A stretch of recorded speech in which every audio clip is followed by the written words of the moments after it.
Okay, so welcome back everybody for the afternoon session.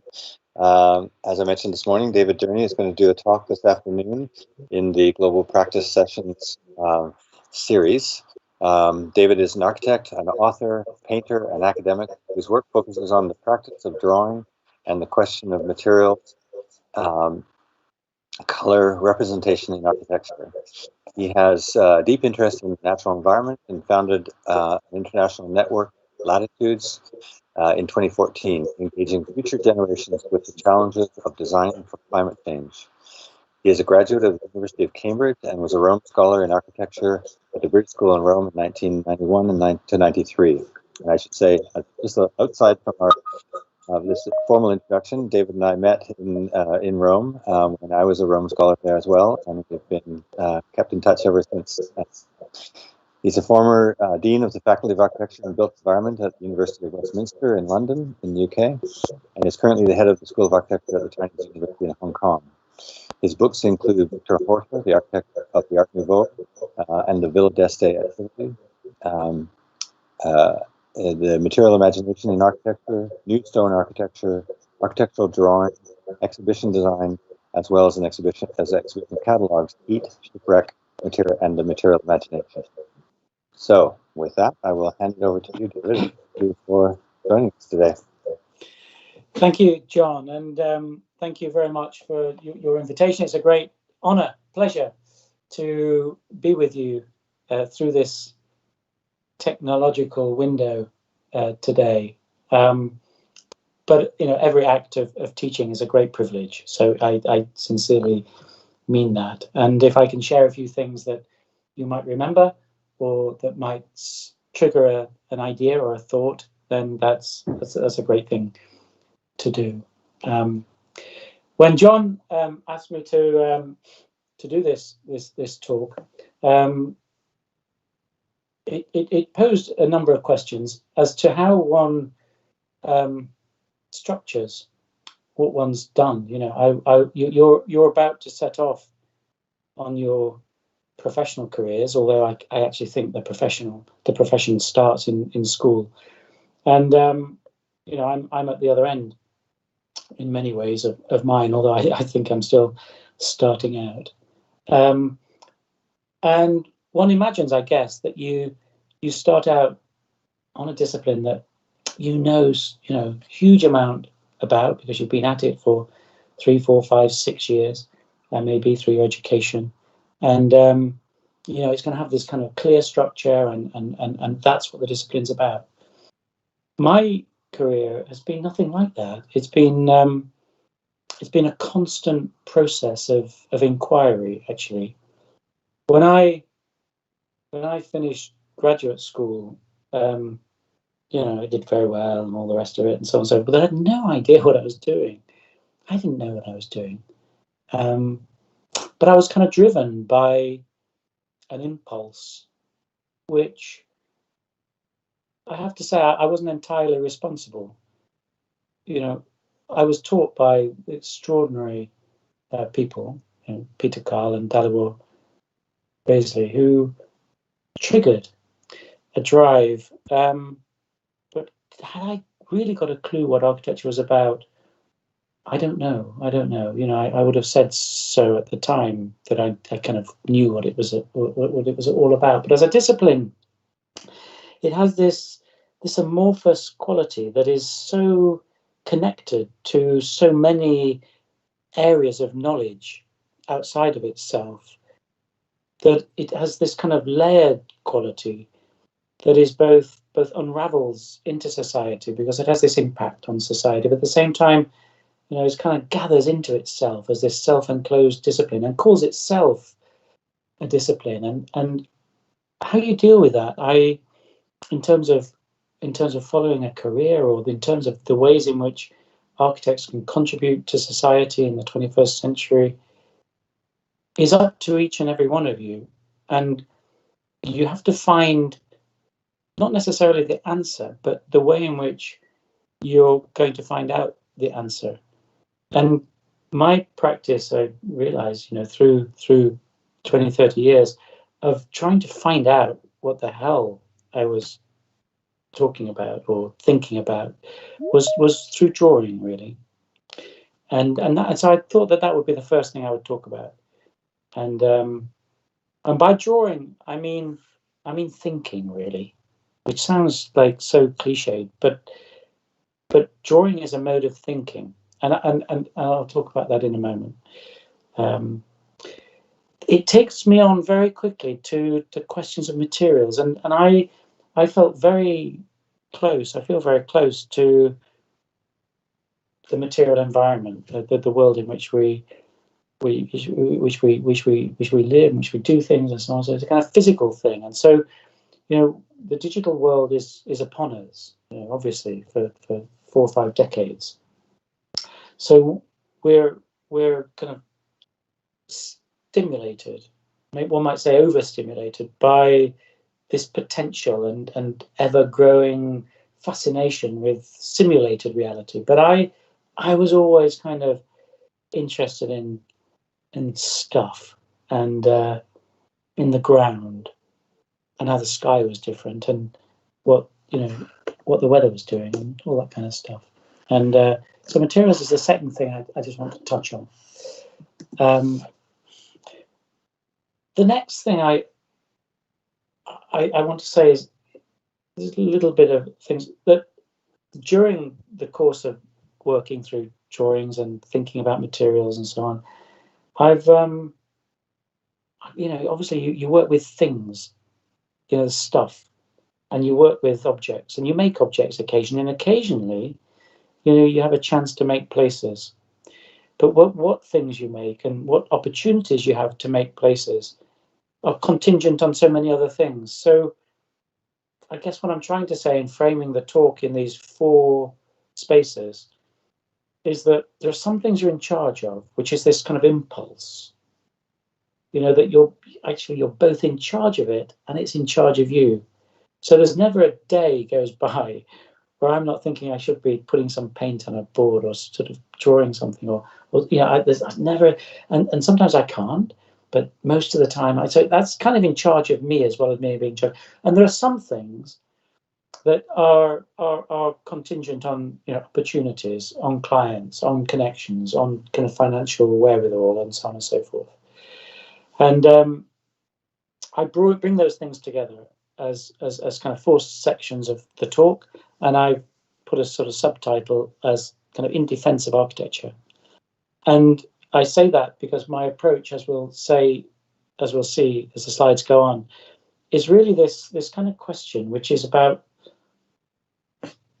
uncovering or rediscovering what our discipline is, because we're so used to being taught about what a reduction of the discipline is, some kind of abstract, pared down, diluted version of what our discipline is. But it's almost disappeared to the point of invisibility. If you asked everyone in Waterloo School of Architecture what the discipline was, you'd get a different answer, and that's healthy. But it's also problematic for something that calls itself a discipline in a contemporary university. So, my perspective, my approach is architecture as something that's connected to and part of the tradition of humanities. So these are disciplines, ways of thinking, subject areas that are connected to human beings, what we do, disciplines like anthropology, philosophy, visual arts, what we do and how we represent what we do, the materials, things that we make and how they embody the things, ideas, aspirations, logics, rationale, the things we do as humans, and so on and so forth. This kind of combination. But I think it's a kind of defense, actually. There's something defensive. There's something that drives me which is defensive about architecture, because I care for what it used to be, and I'm sort of I find the conversations which is about its defense, which is about its understanding as a kind of deep component of humanistic culture.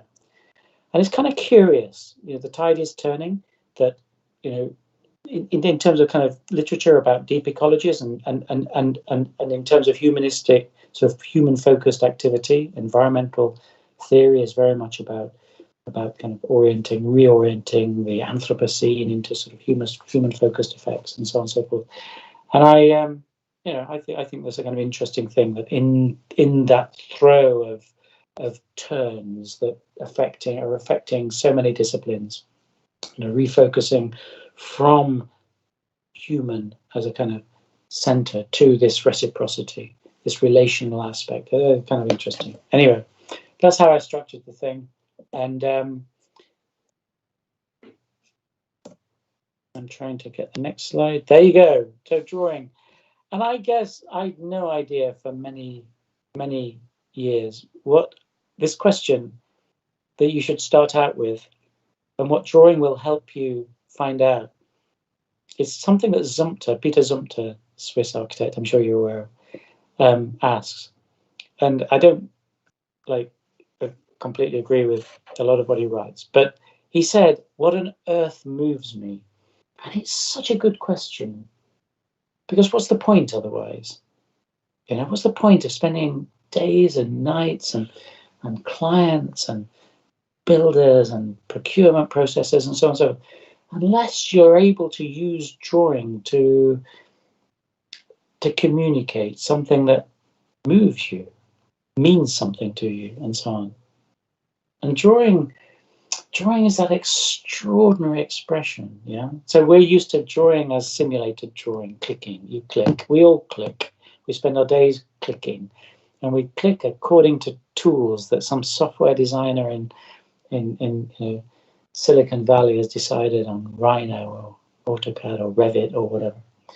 And that's a simulated drawing, but drawing has an extraordinarily beautiful potential, which is this sort of unmediated mode of expression. And this is an image, John will recognize it, I'm sure, from the Palazzo Sacchetti on the Via Giulia in Rome, which is one of my favorite painters called Francesco Salviati.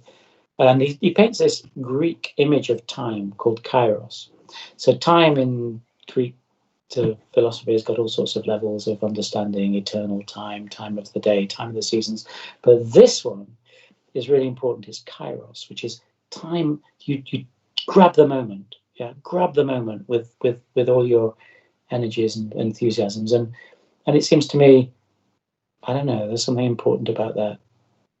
Whether you're making a drawing, whether you're expressing something, whether you've got something to express, or whether there's an opportunity to do something during your careers, think of this moment, Kairos. He's got long hair, and the moment is to cut the hair with scissors, and then he can fly, as it were. He's released. But if you miss him, he's gone. And it's kind of, drawing is a bit like that. Drawing is a bit, I don't know why, but if you don't draw the right moment, the right thing, I don't know, it's gone. So don't think you can just draw. You have to keep drawing. And there's something about craft, which is the time of craft. When I was about your age, I was a little bit crazy. And I finished my education, architect, become qualified and so on.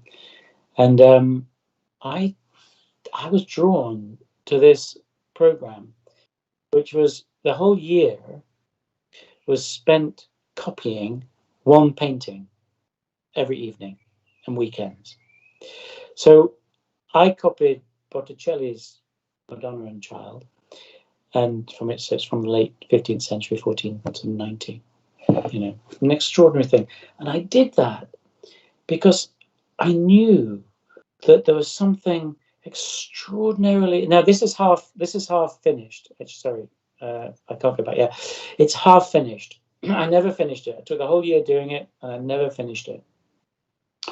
But what it taught me was the extraordinary rigor and discipline that goes into the making of a drawing. And tempera drawing is basically working with pigments in egg yolk as a medium on layers of gesso that are mixed with zinc white to give them this extraordinary complexity. So you could paint angels using tempera because they would float as half light, half material beings, somewhere between heaven and earth. But what was important was this incredible knowledge of making the transparency, the translucency of materials, this material earth, transforming something as simple as material earth into something as spiritual as the divine, as it were, blah, blah, blah. And it was kind of crazy, but it set me on a path, which was to question issues of how materials could embody things. The way we think, the way we make things aren't just articulations of an idea, but the very craft, the very traditions of craft kind of embody ideas, embody deep philosophies in traditional cultures, so on and so forth.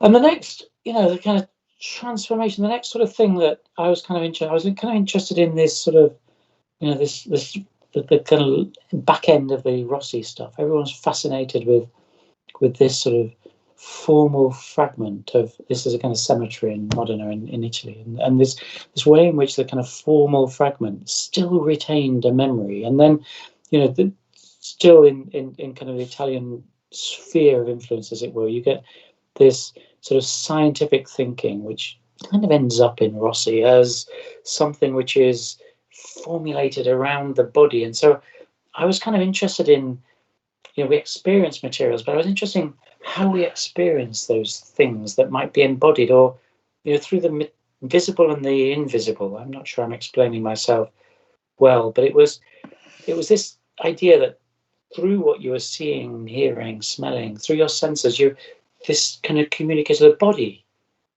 Something was important about craft, traditional craft, and something was important about the body. And I then connected to people like, well, the phenomenological stuff, but don't worry about that. But the people like Giacometti, that who, through their craft of making, you realize that this is all about, this painting, the drawing is all about experience. It's all about the sort of physicality of the fixed gaze of the sitter with the artist.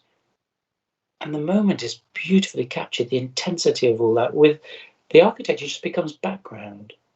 You get a sense that it's kind of wood. There's kind of wooden, it's a lined room. But what's important is the drama of the connection. So I was kind of constantly questioning what the visual meant and what it was with respect to the invisible and so on. So, and these are conversations that have been had in theorists in architectural theory since the 18th century. This predominance of the eye as this communicator of sense experience. But then, the recognition in, fast forward to Cézanne, this recognition that, what you're expressing really is not what the eye tells you, but it's a bodily encounter with the world. And so I was kind of exploring all of this stuff, partly through making, partly through just trying to understand what these great painters and artists were about. It was nothing to do with architecture, actually. But what it told me was that architecture was a discipline that was so rich that it offered almost anybody with any sort of, with this, driven by this. You have to be driven. You can't teach that, and you can't give that. But what it does is open these windows into all sorts, whether it's kind of deep ecology, whether it's fine art, whether it's philosophy, whether it's sculpture, whether it's the technology of making, whether it's digital scenarios, whether it's world making through artificial realities. It opens this, it's a way of thinking which opens these windows. And at that point, I think I felt very comfortable taking a kind of an alternative strategy to, I'd been working in practice, and it was okay. I mean, I think I was quite difficult in practice because I was kind of never quite happy with how the building was doing. But I held on to this notion that somehow drawing would lead me into a form of expression, this unmediated connection with a canvas that somehow architects were moving away from. It was kind of, this was drawing as illustration. So I think the first distinction that became very clear to me was that architects tended to illustrate things, ideas that were already formed. Maybe they think too much. What I was more interested in was the sensibility of the emotive or emotional connection with visual expression. And that's very personal, but at the same time, there's nothing entirely personal in what we do. We connect. We're all connected. We're all involved. It's like Cézanne being, his expression is his involvement, his bodily experience with the world. Very different to this, which is exploring something in progress. It's kind of just a render, which describes a building that's in production, and so it's kind of. But look how static it is compared to this next image, which is from the Chauvin Caves, which are about 40,000 years old, and describing the same thing. They're describing something in motion. So this building being built, and these are beasts. So this is drawing before language, really, before verbal language. This is drawing that is describing the movement of these beasts in these deep caves, these deep limestone caves, that is not drawing on the wall, but it's drawing as part of the wall. It's kind of so there's kind of connection between materiality and drawing, and it was kind of, it's very beautifully sort of connected to the very origins of how we articulate through drawing, through the kind of creative imagination, how we represent the world outside through this very sophisticated shifting of perspectives 40,000 years ago. And it's still full of movement, still full. You can still smell the beasts almost, And but what I took with it, this sense that there is a real connection, and we know there is a real connection, but from its origins, there's a real connection between drawings and material, and this idea that's a kind of cliche to say, but it's true. It's this the drawing is the first stage in making. And this is the Uffington Horse, just outside Oxford in the UK. It's kind of huge. It's 100 meters long and is inscribed. I won't go into it in detail, but it's inscribed on the brow of a hill. This sort of semi-sacred beast that captured the light, the horizon between the area below. At the bottom of the slide is this sort of valley, which is called the manger. This is about 1,000 years ago, 1,500 years ago. We don't really know. The manger sets up an amphitheatre-like space, and on its cusp, on that borderline between light and dark, this beast appears that's been dug into the darkness and is then filled with chalk, and represents, for this culture, we think, that connection, that beast that can leap between heaven and earth. And so, I don't know, for me, it's very beautiful to find that drawing, exquisite drawing, it's exquisite. So many years ago, for people who could hardly work flint, could dig into the earth, describe the material connection through this drawing, which was oriented towards the landscape, and so on and so forth. Light and dark material, they come very close together. This connection with drawing and making has been part of academic study and throughout history. It's deeply connected to this world of making, this material world. And so, from early Middle Ages, we find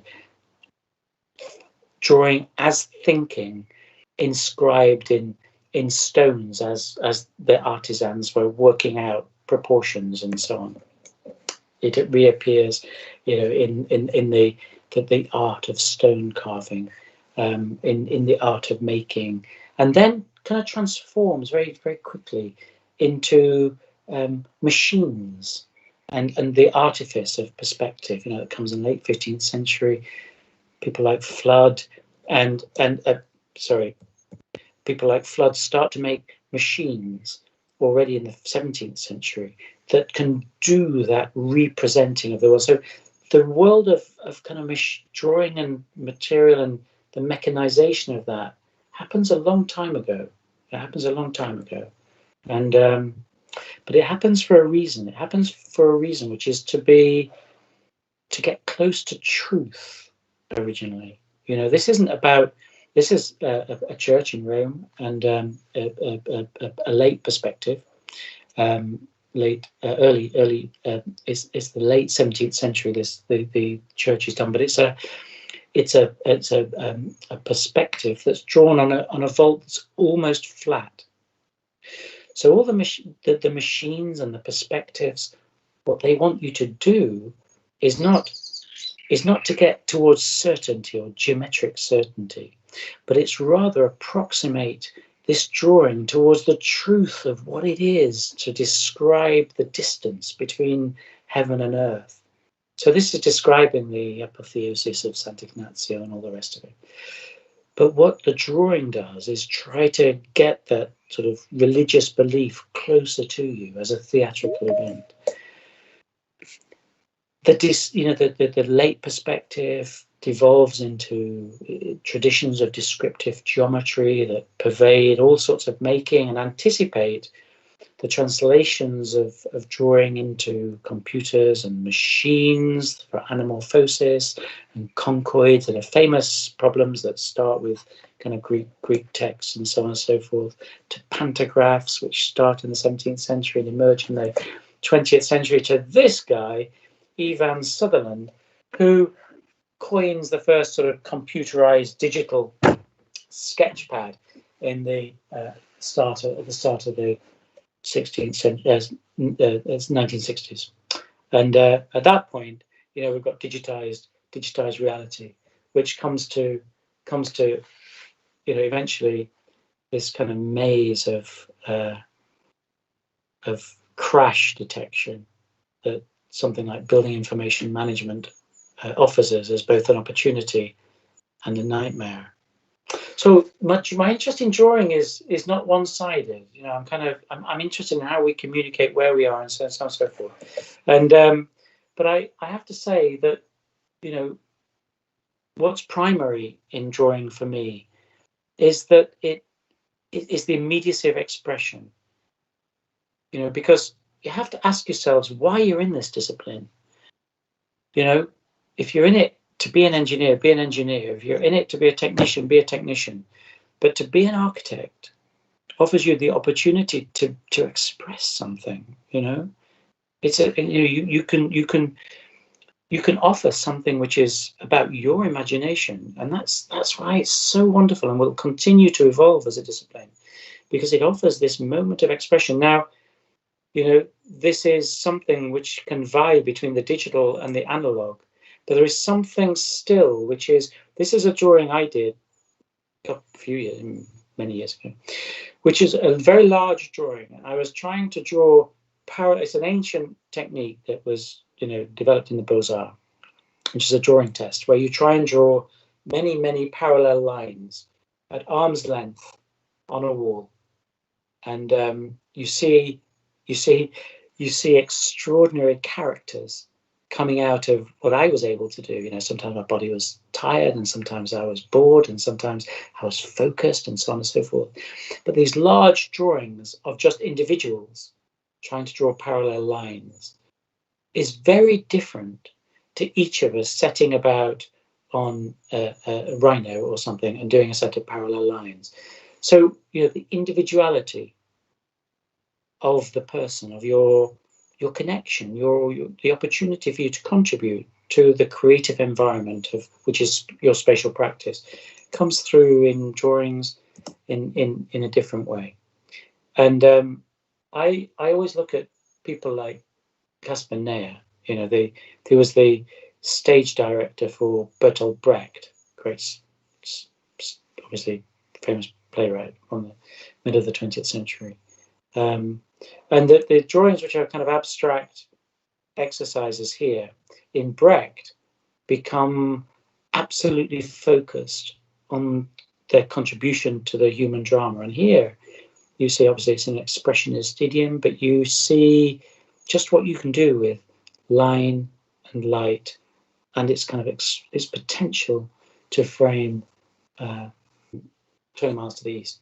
It was drawn by French engraver called Etienne Duperac, and so it's the late 16th century garden. I thought I was going here to study materials, and it had been drawn as though all these axes and so on of the garden were rectangular and aligned to the villa, and all that was important because the garden was like a vision of heaven on earth for them, and so it all had to be straight and geometric and so on and so forth.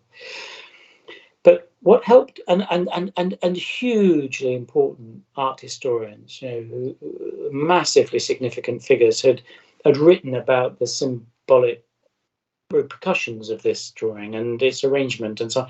And it was kind of taken for granted that this was the role, but the meaning of the garden, and so I went in here expecting all of the garden and its meanings and so on to be already sorted. But I kind of made models, because this was before Google Maps and we had no phones and all this kind of stuff.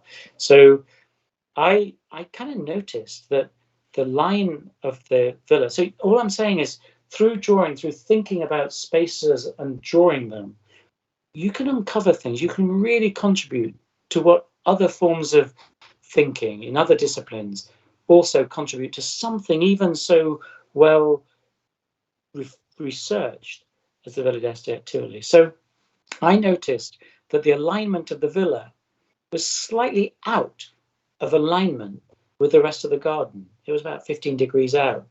Now, you may not think that's important, but it was like so important, because what it meant was, just to cut a very long story short, was all the alignment, these skews within the garden, involved a very early set of arrangements between important fountains within the garden and the external landscape of Tiburtine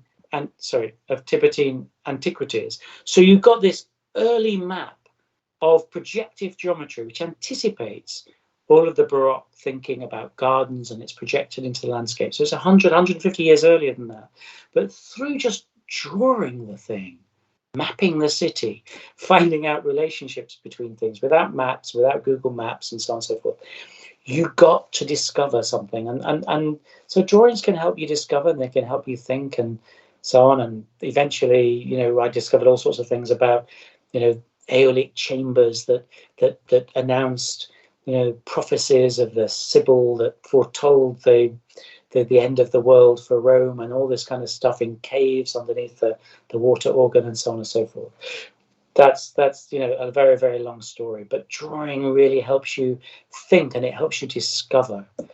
And in other work I did at the other kind of bookend of academic work, so a lot of work that I did was kind of interested in this world where materials were crazy at the end of the 16th century, to a period at the end of the 19th century where materials were equally crazy of a different kind. At the end of the 16th century, they're all to do with collective understanding, if you like, the symbolic value. At the end of the 19th century, material use was all to do with the kind of the individual, the aesthetic, the way in which the material connected to the individual style of the individual architect. So I did a bunch of drawings around this architect Victor Horta. And you have to be, when drawing, this is the last image about drawing, I'll move on to the next section. I'm running very late, so I'll speed up. But drawing has a madness. There's a madness in drawing. There's a need to know, there's a need to discover. And each drawing, so this drawing was this building whilst it was being renovated. This is the renovated drawing. The renovated interior. Whilst this building was being renovated, no drawings existed of it. So, working with Eric Parry, well-known architect, we covered this building in tracing paper, which we bought from the local shop, and great big sheets of tracing paper, traced the whole building one-to-one, measured it, surveyed it, and so on, so by hand. It's like 2 weeks, really intense work. took it all back to the UK, and then we took a section through the building. So we drew it all up. Took a section through the building at 20 degrees to the facade.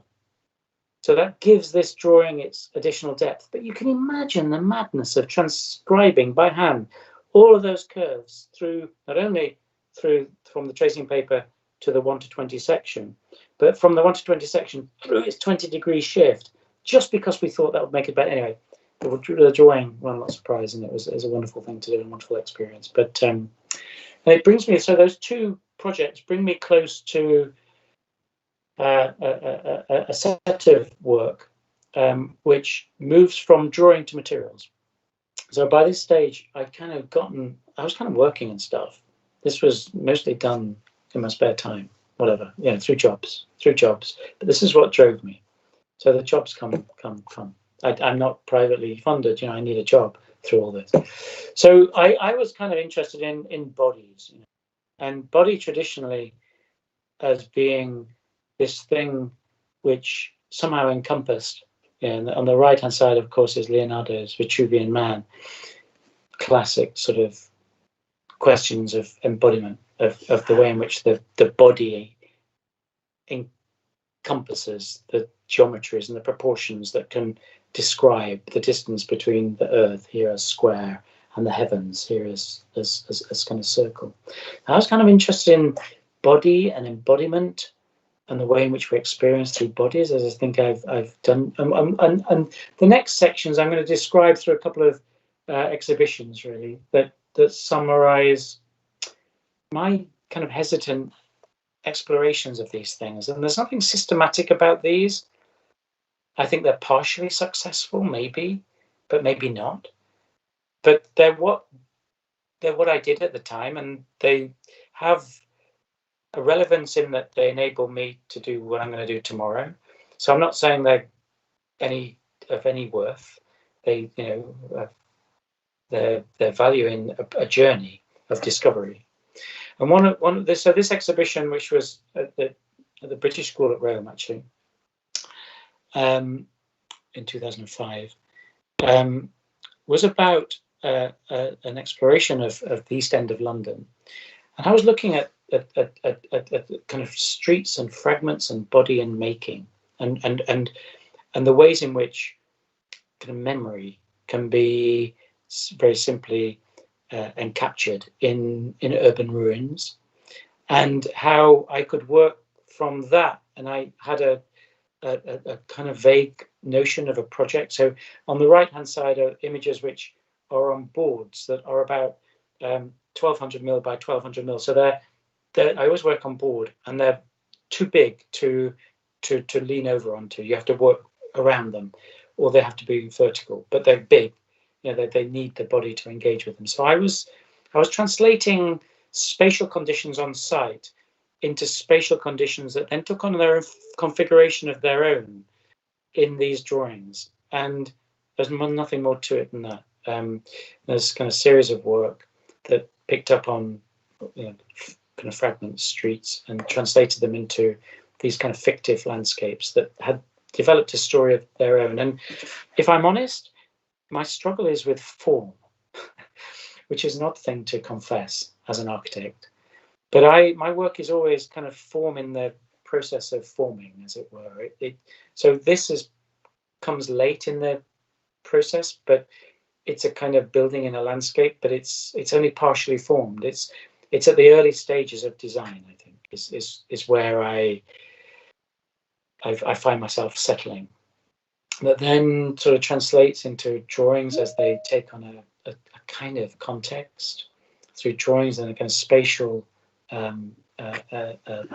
more spatial drawings, and maybe then they're configured with respect to collage that has and drawings that have layers on them. So all of that stuff I learned through copying the Botticelli, the Madonna and Child, which is the translucency of pigments and so on and so forth. It stays with you because you spend a year doing that. So you never forget that lamp black is pretty transparent, and terra verde is really transparent, and yellow ochre is, and the way to build those things up. And so transparency and opacity is part of the way I worked at surfaces in that early work. And then there's a project which is about material and time. There's another exhibition called Heat, which is a kind of collection of work, and I'll move through this quite quickly, which connects this sort of, I'm beginning to be interested in opacity. Opacity in terms of its, so we kind of run from opacity, don't we? We've got everything that's these funny crystals. We make cities out of funny crystals, despite how bad that is for the environment, and we spend our time looking at luminous screens and so on and so forth. So I'm kind of interested in opacity. Romans made extraordinary walls and rooms and villas which were full of fictive space. So the fictive spaces of opaque surfaces is kind of interesting to me. Those surfaces that are opaque, through the layering of which you kind of engage in them. And at this stage, I'd kind of started to work with poets. And so I was interested in the space between what a writer might say about your work, or might write about your work, or might write a poem that's connected in some way. And that was kind of interesting to me. And also the ways in which that kind of form can be anticipated in the depths of a surface. And it's present and not present. And it has various, so during this exhibition, I was kind of anticipating going to Hong Kong, actually. And you'll see, and so this is about anticipation as well as it is memory. And this kind of vertical dimension comes into, so all of what I kind of learned about light and color and translucency of pigments and so on was starting to make these kind of spaces that were, I don't know, kind of fragments of what I'd some of it was intentional, and some of it was driven by the work itself. And if you're ever stuck, I just start to work with what comes naturally to you. So there's a whole series of pieces here that they're all about a meter by a meter.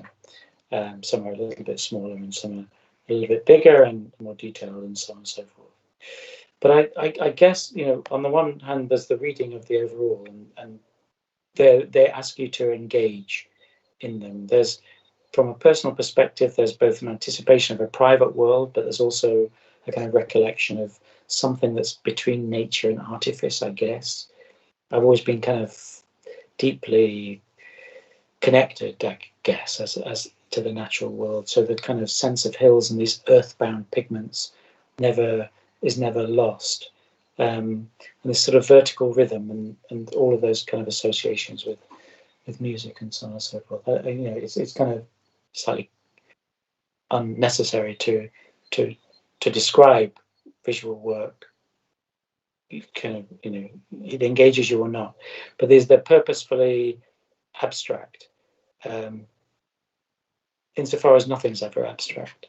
You can't look at these colours without having some kind of response in this field of colours.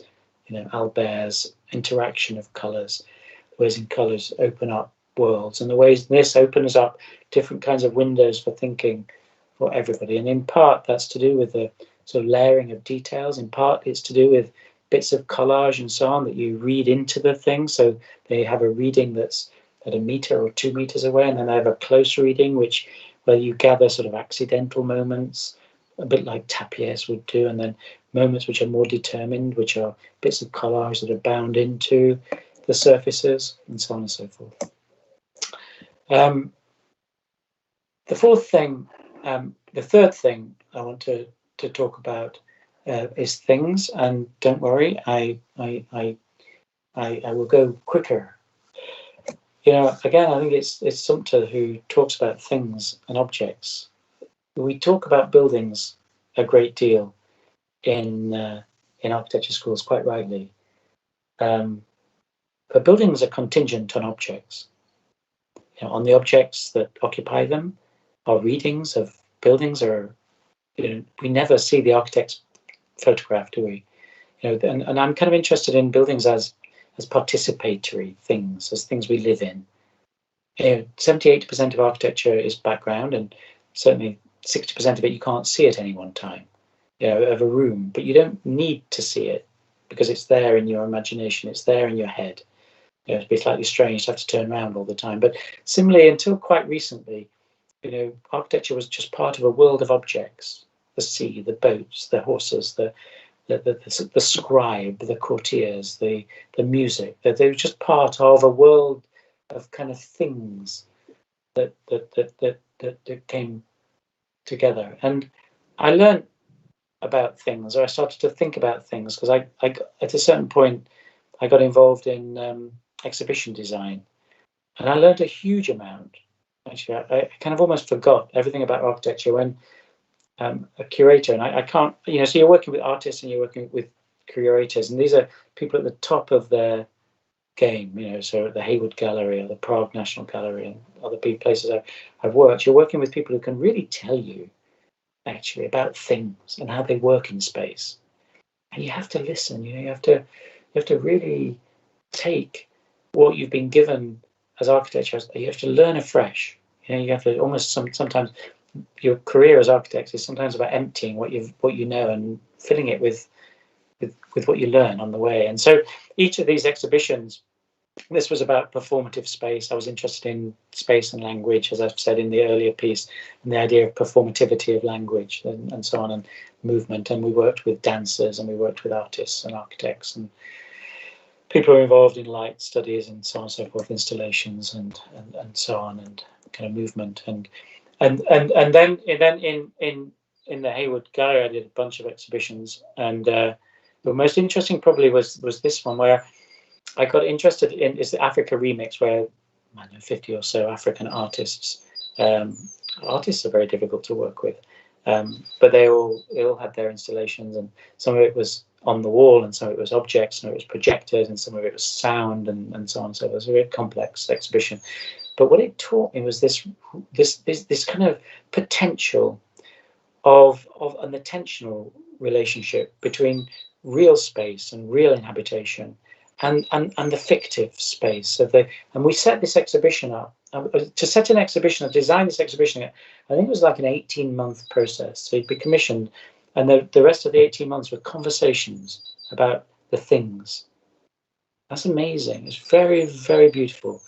You can hardly survive on the fee, but it was very beautiful. So this layering of space. So there are no visitors here, but this layering of space where you build the layers of the space between fictive or pictorial reality, actual placement of the space of real objects, and the movement of passers in between. So all this kind of stuff about visitors and all this it needs to be seen as sort of situations or settings. And they kind of visitors connect themselves, So we were constantly working between the provocation of what was on the walls, what was in the space, the spatiality of colour. Got me. The opportunity to work with such wonderful objects on this extraordinary continent was lasted a long time, and a big portion of this show, which I think was about 10 years ago, maybe longer. Was maybe longer, actually 15 years ago, was about environmental reuse already, and these artists were very provocative about how the materiality of tomorrow's making, all this kind of upcycling, can be very much the beauty of building tomorrow. And things, you work with books, don't you? You make books of all this stuff, and everybody makes books, and you can print them 10 to a penny. And I've done a bunch of books, but the world is too full of books. But what is interesting is working with paper.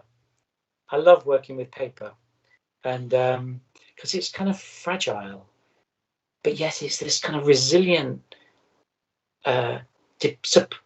depository of, and account and document of the past. So it's got this kind of resilient thing. And I was walking through sounds like a romantic tale, and it was a romantic tale, walking through a market in south of France, and came across a bunch of these newspapers, which date from 1904, 1905, and so on and so forth. La Grande Illustrée. And I don't know why I found them, but I found them, bought them, and continued to to work with them for 2 years, actually, to create this thing, which was a collaboration. I made the images and then took them to an author, well-known author called Olivia Lang, who then wrote a text around this this idea of shipwreck, which was both literal. It was both referential to a 19th century poet called Mallarmé, who wrote a coup de dé, a throw of a dice, and it's kind of referential to the idea of cultural shipwreck that's in that poem. It's a very complicated kind of poem, and it kind of references and the kind of general malaise of kind of shipwreck. I'll just run through these. They kind of speak for themselves, but they're kind of forensic. So each one of these images, they kind of take maybe 5, 10, 20 sort of snippets of the magazine imagery and some of it's driven by personal issues, questions at the time, and so it's kind of trauma of a multi-layered nature, and but they become kind of partially. I mean, they refer to all sorts of kind of makers of collage, and but we're intended to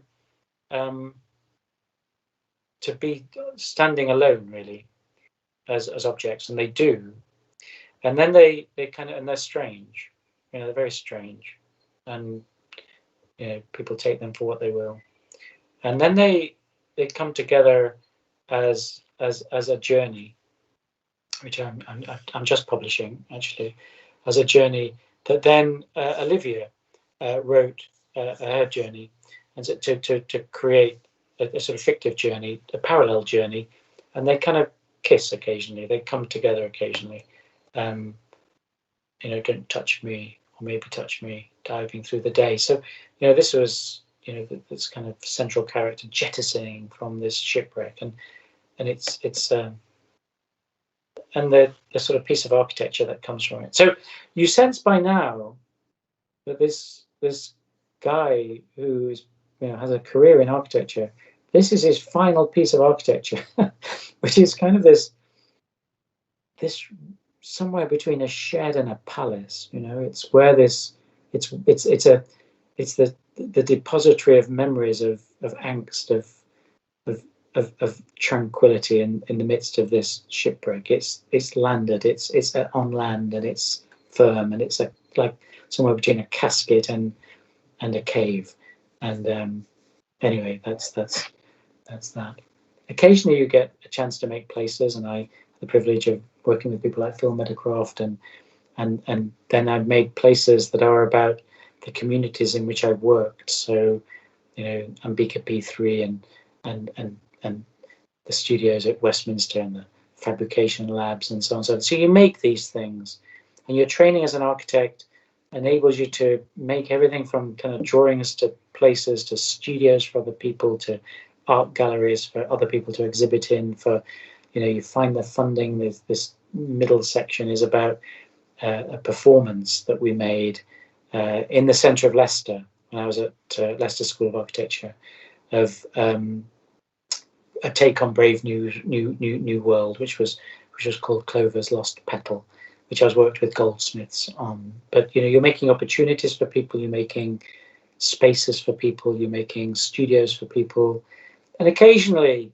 you kind of get a commission. And so this was an extraordinary commission, and I was lead consultant, and but it was, it had all the aspirations. We worked with plants to find forms, to with models full of flowers, and which was like the weaving, because this was for Manchester Museum of Science and Industry, the heart of the Industrial Revolution in England, in the West, and this kind of, so we worked from images of weaving to the kind of plants that the dyes came from, to these forms. These forms were going to gather water and create energy, because you could print photovoltaics on them. It was all about journeys and so on. An amazing image of Revolution Manchester, and it was on television and all the rest of it. They didn't get the money, and the bottom picture is that miserable space that they've ended up with, where I think they kept the stairs where we thought they were going to be, but none of the rest. this is a little bit closer. So you get opportunities to work with institutions and so on and so forth. This is the Montfort University in Leicester in the UK, where we peeled away some stuff in the middle of the campus and created this kind of lung, this green space. And they've kind of, the bottom right, they've kind of done it, but in a funny sort of way. And I think John mentioned in the introduction, I've been interested in climate change ever since. I was a student, and some tiny little articles would appear in the newspaper about this strange phenomenon people were recognizing, but the Met Office in London would deny it. And so I think in the 1980s, I did a studio project for climate change and stuff. But since then, in 2012, we set up this network called Latitude, which was about getting people around the world to share ideas. And we invented a kind of global studio using then innovative software to bring people together, and particularly around India and the Indian Society of Students, which is called NASA. And some of the most beautiful experiences of my career have been working with students in India, who with resilience more than you can imagine and resources of less than you can imagine, but a courage and an imagination and an intelligence that is second to none, can transform these lost spaces in Chennai or Mumbai, or to create places for people to play, or people to be respectful to each other. And the stories of we ran a competition each year for a few years until the university involved cut the funding. But this is a space of a different kind, and what I wanted to say is that the spaces and the places that you make are in part physical, and equally importantly today are digital. But my the real locus of my space throughout my career has been studios, and I've made various studios for myself over the years. And I want to finish this talk, because I realise we're going on, with the final community that I've been involved with. It's been a great privilege to be involved with so far, which is the Chinese University of Hong Kong, where obviously we've been involved in enormous change. And there are many images that describe this, many of which I'm not allowed to show you for obvious reasons. But on the right is a view of the atrium of the school. And on the left wall of the staircase, you can see these posters that documented the social unrest and of various kinds. I think the only one I can probably show you is this one. I do have them, but which shows in 2019 millions of people were on the streets in Hong Kong. CUHK was unfortunately involved in battles on campus and so on and so forth, and the school was the place for medical help, so it was turned into a medical centre. So an enormous change, and I respond to the context. So from the places I am, I kind of respond to them, and so I set about a body of work which I called Heartbroken. And Heartbroken, if you see on the right, is one of the posters. There's collages basically on board, and with Chinese paper and Chinese papers, the papers I found on the streets, and so the part of the poster and part of the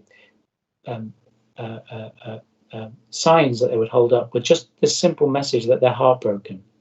And I thought it's kind of very beautiful. It's a kind of old Chinese saying that it was an old Chinese saying. And the heartbroken at scenes like this, which is the road up to our campus, the anti-vehicle traps, which are extraordinary scenes. And my response was dark. I couldn't find out how to place myself in this urban, one of the densest places on earth, and it's you can't understand anything that's going on. And so I spent my time walking. There's extraordinary landscapes that surround Hong Kong, and the earth is the color of this beautiful paper that you can find, that on which the old almanacs are printed.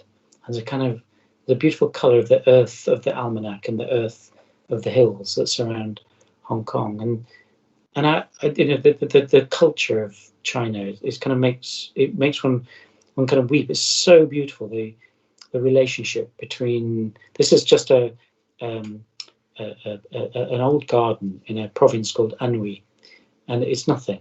No one's ever taken a photograph of it, but it encapsulates the whole tradition of bonsai, the idea of fictive space and borrowed place, and the relationship between nature and made, and this layering of space that is pertinent to traditional Ming architecture seemed to be. It was in my mind, and the way in which there's a kind of material communication between the things they make, the things that were made to sit on, the nature of the wood, and the ways in which these deft, ethereal brushstrokes made these wonderful landscapes or plants, or then the kind of figures of the plants were almost in reciprocity, intertwined with the lettering and so on and so forth. It seemed to be such a beautiful world that was situated in this mysterious landscape of the South China Sea that I don't know, was one of my first images was this piece, and this is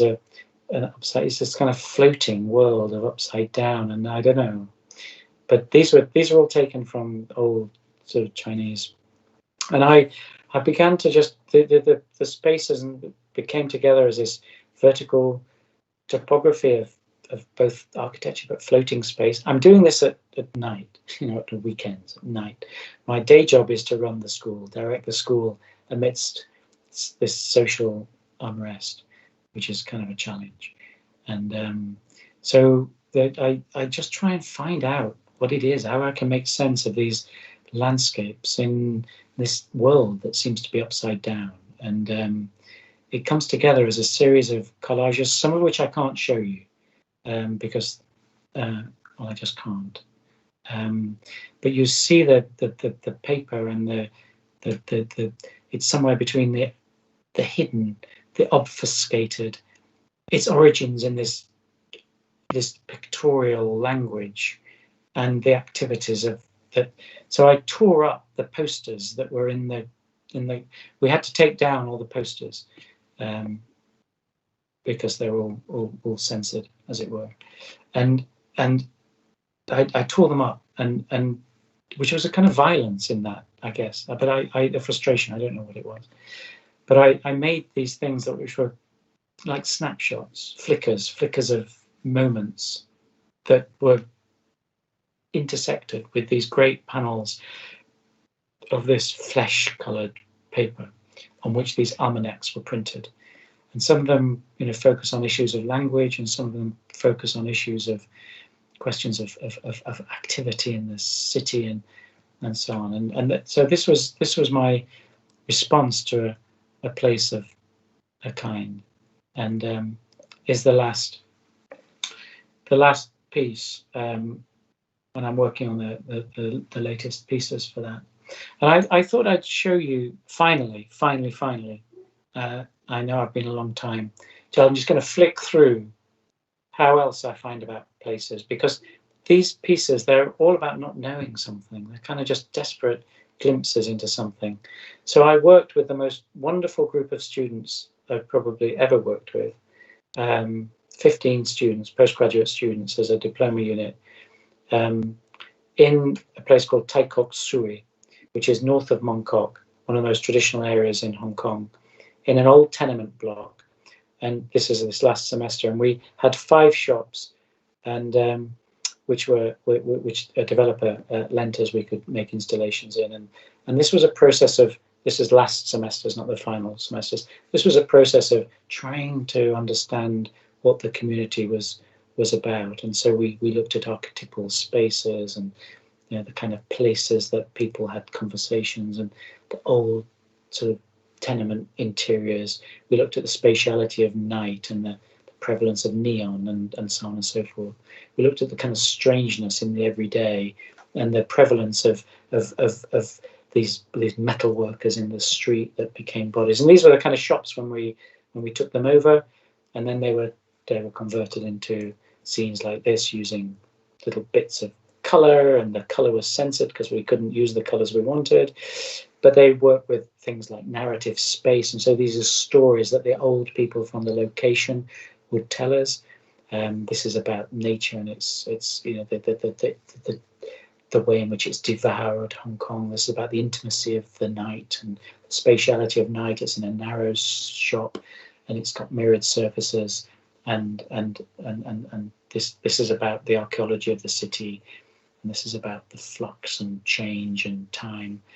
And I'll leave you with this, which is probably one of the most recent things I've finished, which, as you see, is much more kind of harmonious, and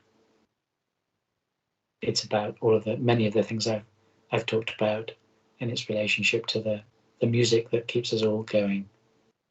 Okay, thank you very much for your patience, and I'm sorry to have overrun. Thank you. David, thank you.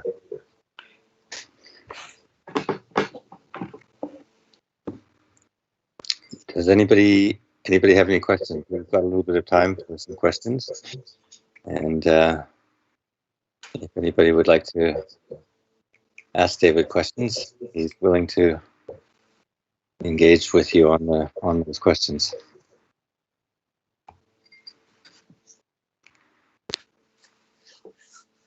I think I made everyone go to sleep.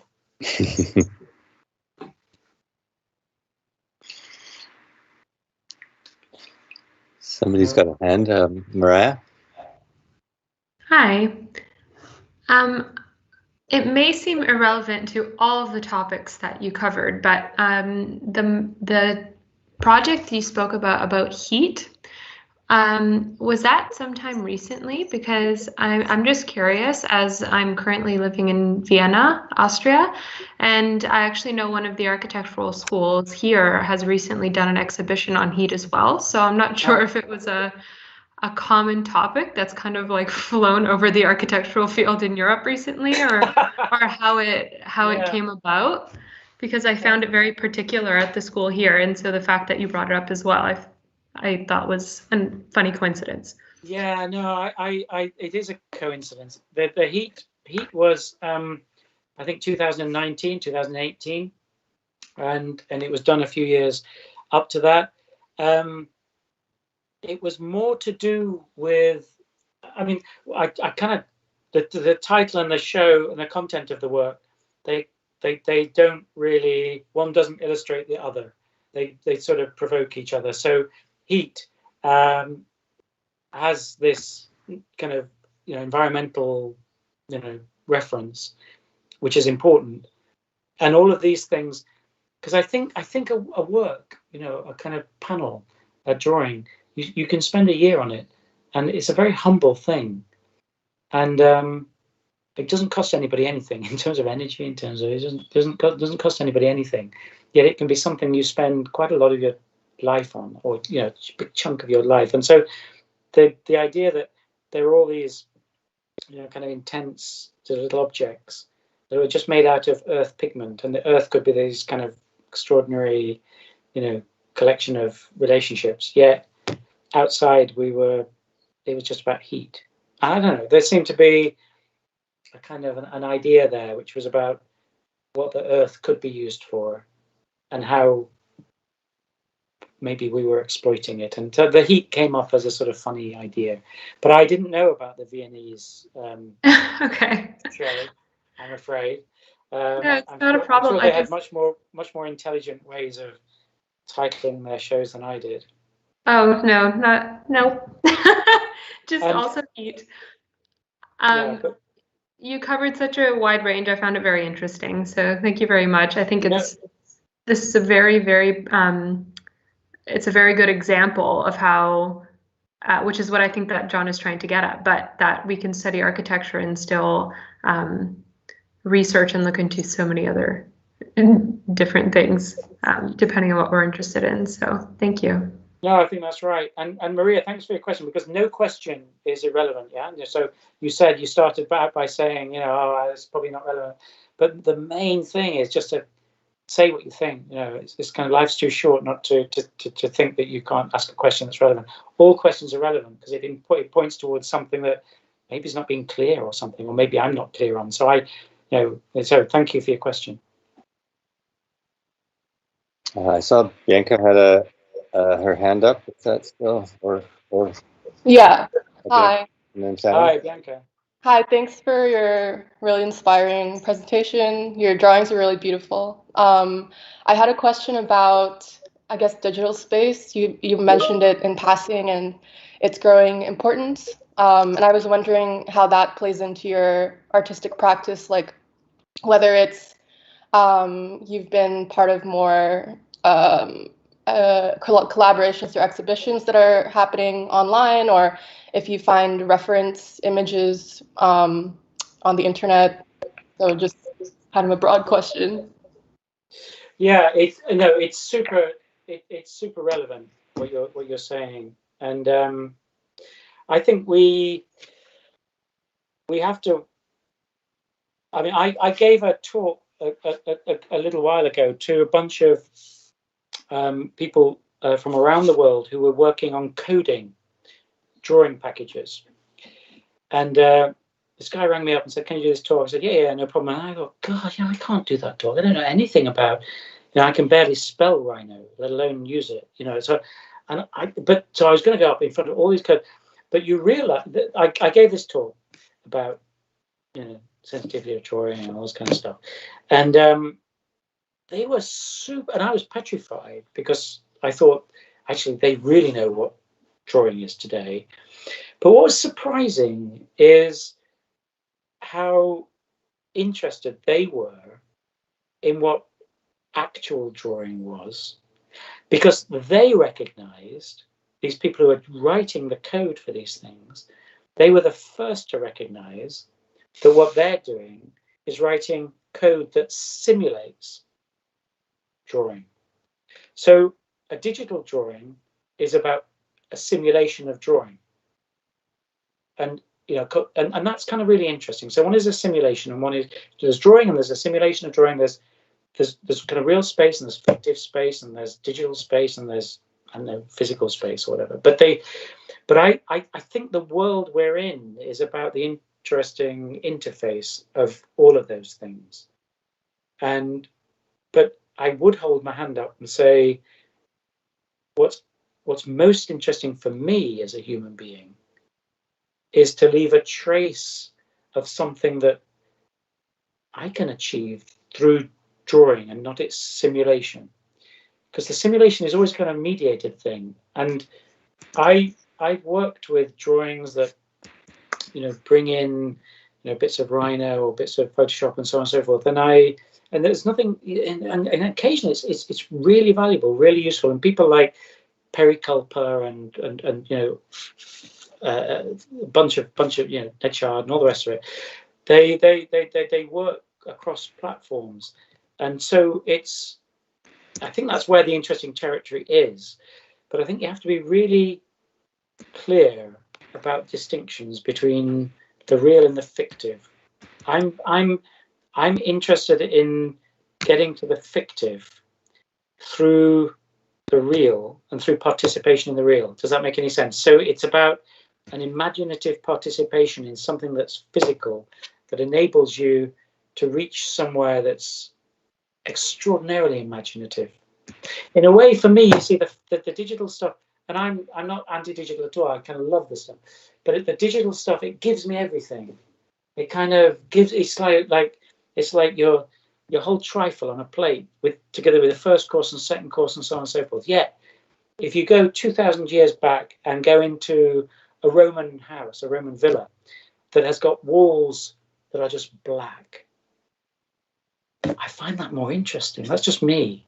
But I find that more interesting because I can participate in that, the blackness. And the blackness might have a line, or a kind of legend, a mythical figure in it, or something that's like so weird, but because you're drawn into it because of an absence. And there's this question of emptiness or absence that maybe some of the digital stuff, because it's so able to be photorealistic and so on and so forth, it's like a TV show. It just kind of sucks you in. And I'm kind of interested in where you draw the restraint. And for me, I like occupying empty space with my own imagination. And different people have different sort of takes on all of that. But I think it's about, what's real and what's fictive, what's actual and what's simulated, and what's kind of open to participation. And I think that openness to participation for me is the interesting thing. And it doesn't matter how it's drawn. I think if something gives you too much, like a kind of 19th century painting, it's a person and it's in a room and it's that's what it is, and you judge. But I think this transition, I mean, 20th century art can teach us an awful amount, I think.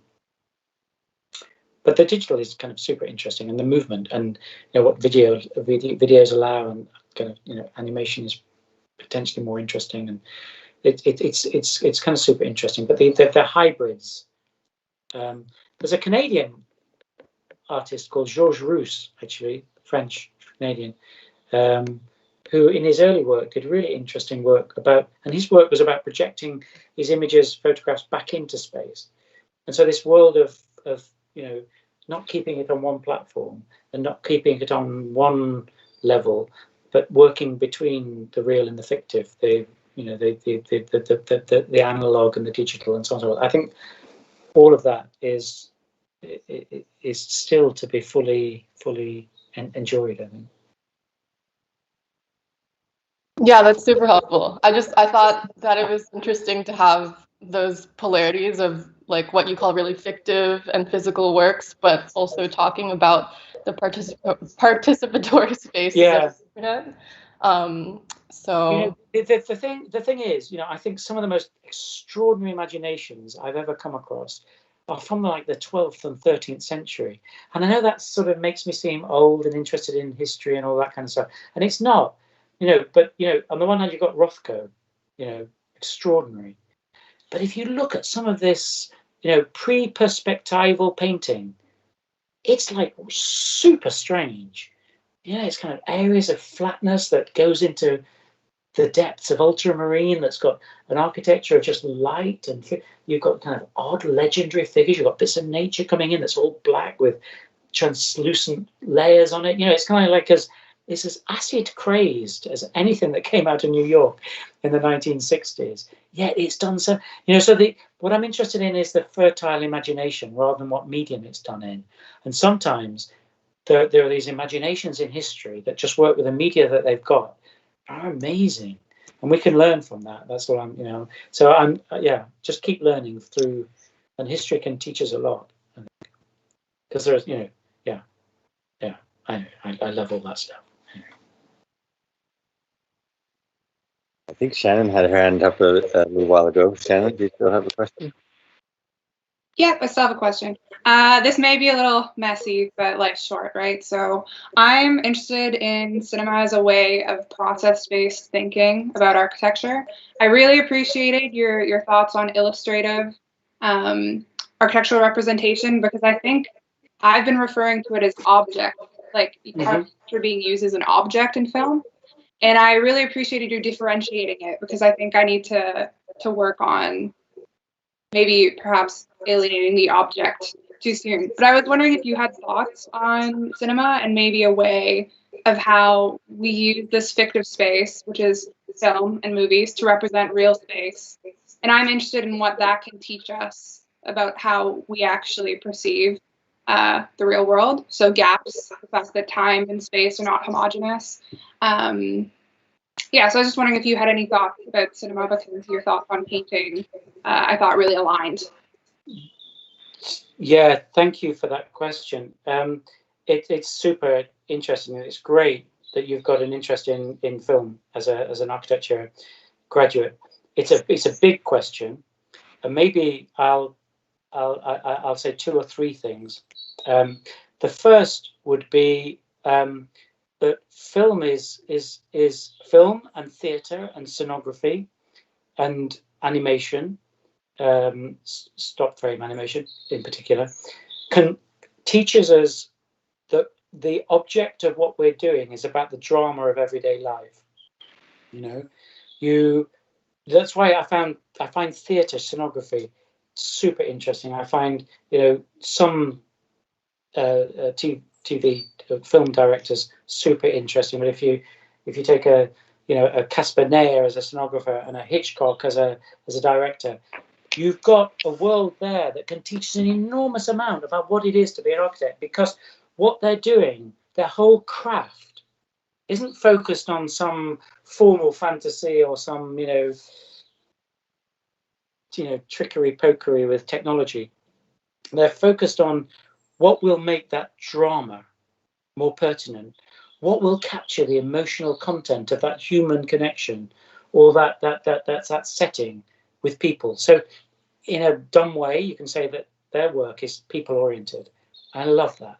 If you look at the best scenographers or the best filmmakers, and I think the middle of the 20th century, whether it's the French stuff or some of the English stuff, whatever. There's loads and loads of examples, but there's great restraint with what it is, what's necessary just to capture something essential about human activity, and then no more.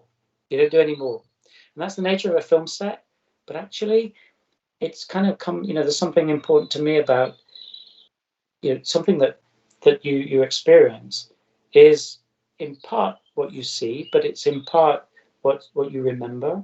And I think that brings in the second thing I'd like to say about the film, which is about time and memory, which is this sort of architecture and time.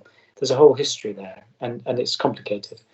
But if you look at the origins of architectural thinking, architecture never exists. Space never existed without time. Hesiod is a figure. Yeah, Hesiod. The earth, the heavens, and then the heavens open and create a horizon. That's the beginning of space. Blah. Anyway, but this is a bit theoretical. But then, for many millennia, space was described as time. It wasn't heaven's like 1,000 Roman miles away or something. It was heaven is the time it takes for this god or goddess to fall from the sky. So space and time are kind of really intricately related in terms of the depths of our discipline. And throughout the early civilizations, you get space and time, and so thresholds and things that take a long time and things that are short, and so distance becomes connected to time, so it's not even scale for a long time. And it's only in the 18th century, relatively recently, that you get this thing called absolute space, which is like space devoid of time. And if you like, there's a trajectory from that into space as just pure geometry and all the rest of it, which is like quite away from what I think architecture is. So film brings that all back into saying, no, we can't think about place or time or doing something without thinking about space or place or time, or doing something without thinking about time, because the craft of making a film is implicit in it's kind of integral. Time is integral to its making. And I think that's beautiful, because the craft makes you think like that. And so I think time is kind of important, because time is kind of critical to thinking about what's necessary to create sequence. And if you're looking for a definition of what architecture is, it's kind of structured space, sequences of place, and I guess space can become a place in time, because people do things in it. So it's very beautiful, space and time and place, plus and sequence, distance and scale, and how we think about all of those things that are kind of abstract now actually come down to questions of time. And time is fundamental to everything, from perception and memory through to how we think about scale and place. And theatre directors are very and film directors, Tarkovsky and the rest of it, this book was sculpting in time, wasn't it? You know, so it's fundamental and very, very, very beautiful topic, and has got and you can, I think the next generation, your generation, will be describing architectural strategies or spatial thinking much more in terms of time. And you know, the Manchester project that I showed, I didn't show a master plan, and sort of, but I showed it like a 3-dimensional development plan, which had time dimension. So you know, they loved that, which is working with the development of an institution with time. So there's the idea that nothing is kind of fixed, but what you might do is contingent on values and the context at any one time, with 3-dimensional parameters and stuff. So I think film, you've got a lot to learn from film. Everything from how to make light and dark through to drama, through to issues of kind of contemporary ways of thinking about presenting projects and thinking about interventions and stuff. Yeah. Thank you. Honestly, you're welcome. Thank you. Now, appreciate it. You're welcome. That's a long question. I know, but I appreciate it. Thank you. Any other questions from anybody? Yes. Sorry, I have my hand up. I'm not sure if you saw it. Hi, David. Thank you for your talk. And you're welcome. It is actually really interesting how you brought up, like in the previous questions that's been answered, you brought up the idea of like craft and also the digital space, and also a lot of like questions about authenticity and revolve with like, the digital versus, the hand. And then I know that like when you were giving the lecture, you also specifically used the word, craft and handcraft a couple of times. And it's really fascinating because like I've actually been reading about this a lot myself, just because my thesis is focused on this.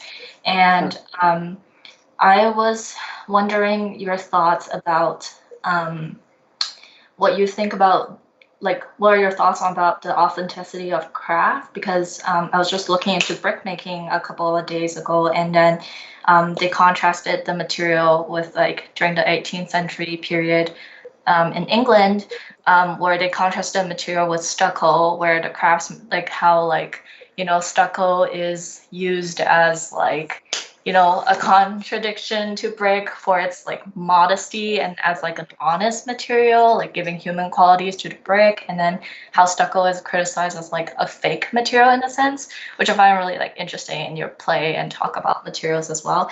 So I was thinking about like this simulation of like, the stucco, using stucco as a material to simulate, grand Roman columns and all of these stuff, and then the craftsman's carving and then giving it some craftsmanship, but still it's being criticized as, fake.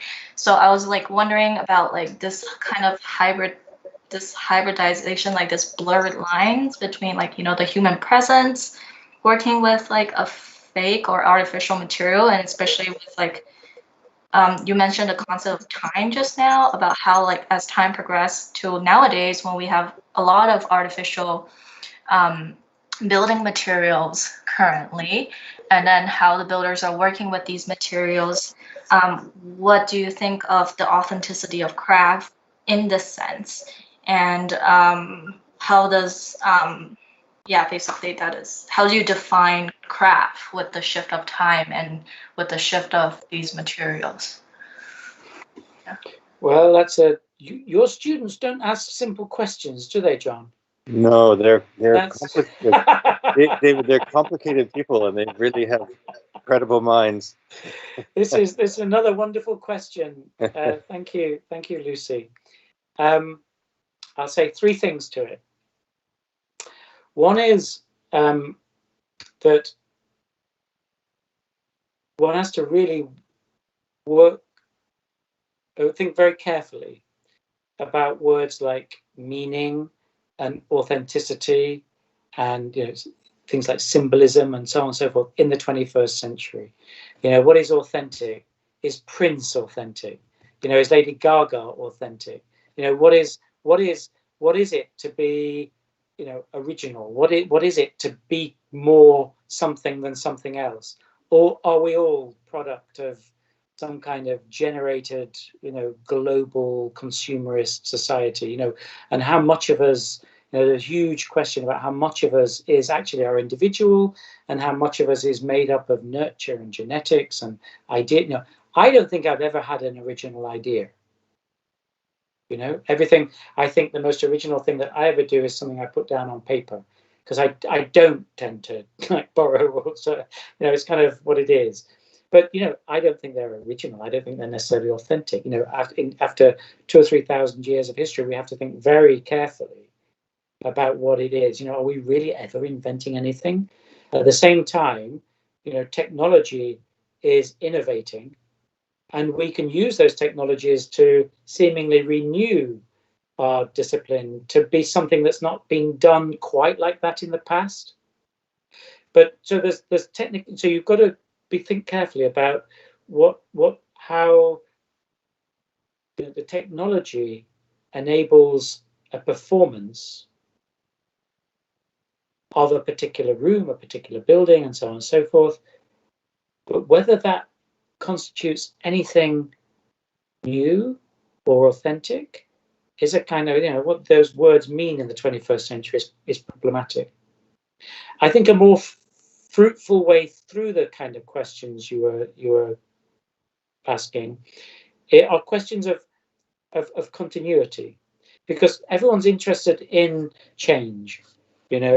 Every architect comes up and says, well, they're dressed in a black turtleneck, and they'll say, our society, our time is, characterized by more change and so on and so forth than ever before, and therefore architecture's got to be about fluidity and all the rest of it, and we've got to pick up on all the technologies.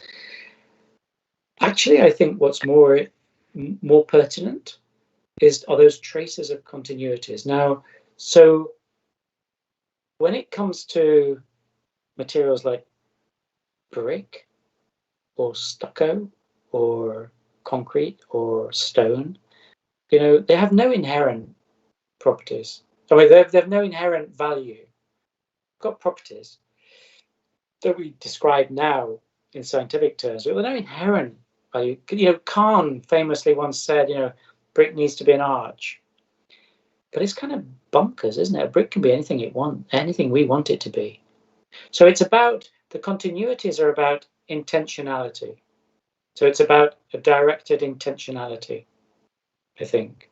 And that intentionality is about actually the capacity of architecture to be something other than a technical product. So on the one hand, you've got the advance of technology. On the other hand, you've got all these materials which have their own traditional symbolic value, and kind of, maybe you could argue there's a legacy of some of that. We all feel a bit more at home if there's some wood around, or we feel kind of intrigued by the figuration of stone. That's a bit more natural maybe than a plastic surface. I mean, there's a kind of legacy of all of those references. But then there's a question as to how it comes to architecture and the intentionality of that architecture. So what I would say is that in these discussions of craft, what actually should drive the conversation is the question that pertain to what you're making and why you're making it, rather than how you're making it. And that's an opinion. Other people think that the technology should drive it, and so on and so forth and so on. But sometimes it can. It's like a horse and carriage. Sometimes things go out of straight. But I think primarily what we need to think about is these questions of it's kind of what it is we're doing with the materials we're making a particular place out of. And I think that's not about thinking so much about the materials or the crafts themselves, because in that game you get lost in Mies van der Rohe or Carlos Scarpa or someone like that, whose focus is so much on the details and the making that they become like jewelry boxes. They become so beautifully made, they're like jewelry boxes. But really my emphasis would be on the relational aspect of design, which is about how the materials, the technologies, what you're making and why, the light structure of the room and so on, how it relates to something beyond it. What are you talking about? would be a question I ask. What are you talking about? Because it's like that photograph I showed of the Zhuang Gui, the window. It's this. For me, it's very important that if we don't get lost in architecture as form, as technology, as craft for its own sake, then we're immediately talking about the relationship between the building, the materials, and the ways in which we put those materials together in relationship to something else. Now, that might be a whole set of things like cost and so on and so forth, or available craft, or local people, or local craft, or the ways in which what we do might relate to the environment and so on. And maybe that gives it a meaning, an authenticity in the 21st century. But it seems to me this relational conversation is what will give architecture its inherent continuity, because if 2,000 years ago you could talk about a griffin on a black wall and you've got a scene from the Iliad or something, that's the relationship that the architecture is trying to make. Maybe in our reduced kind of society, maybe what we can talk about are those things that we can discover as architects that we can relate to, and sometimes that's a body of craftsmen or people, and sometimes it's a body, it's kind of the society in which they are, and so on. But most of the time, I would say our perception of architecture, our experience of architecture, it's only partly down to materials. It's only very, I'm in a room now that is virtually dark.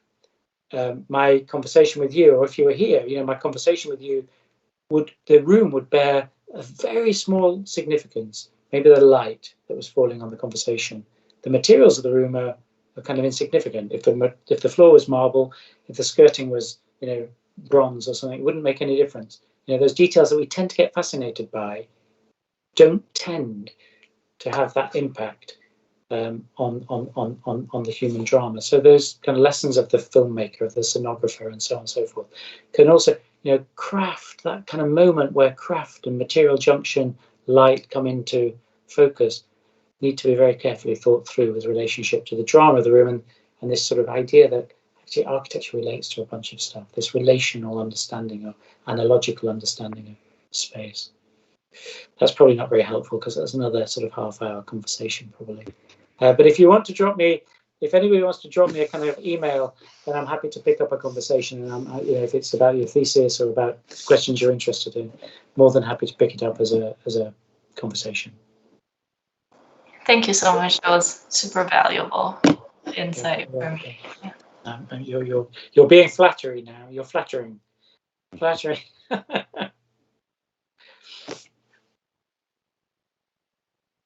So maybe I'll call it there. And just to say thank you again, David, for an amazing talk. And I think David and I were talking before earlier this morning, and he was telling me that I owe him something very large now, and for him having done this talk before.